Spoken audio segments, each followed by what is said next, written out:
जाता है।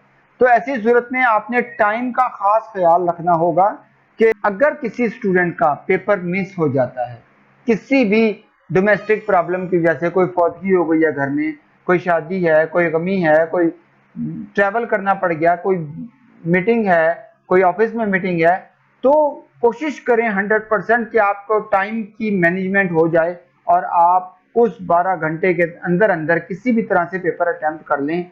क्योंकि अब ये मोबाइल पे भी हो जाता है और मोबाइल पे भी आप इजीली अटेम्प्ट कर सकते हैं। अगर आप ट्रैवल में हैं, अगर आप कहीं भी हैं, तो अपना शेड्यूल इस तरह से बनाएं कि आपका वो टाइम 9 AM से 9 PM तक आप उसमें कहीं भी किसी स्टेज के ऊपर आके उसको अवेल कर लें। और अगर आप इत्तेफाक की बात है किसी इमरजेंसी की वजह से आपका वो मिस हो गया, तो फौरी तौर पे अपने सब्जेक्ट टीचर को वीओ ईमेल से विद सॉलिड रीजन अपना रीजन के साथ एक्सप्लेन करें टीचर को कि टीचर ये वजह थी, ये प्रॉब्लम हो गया था जिसकी वजह से मेरा ये ग्रैंड क्विज मिस हो गया है, लिहाजा मुझे कंपनसेट किया जाए। तो मे भी यूनिवर्सिटी कोई फैसला करे और आपको फिर वो कंपनसेट करे।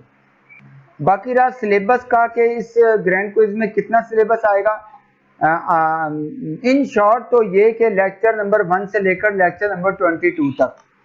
अच्छा, कुछ सब्जेक्ट तो ऐसे हैं कि उसके अंदर 5-5 मिनट का या 3-3 मिनट का लेक्चर है, उसको कहते हैं मॉड्यूल।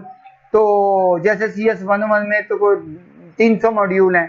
तो अल मुख्तसर मैं ये कहता हूँ कि आधी किताब, जो भी आपकी किताब है उसकी आधी किताब आपने मिड टर्म के लिए तैयार करनी है।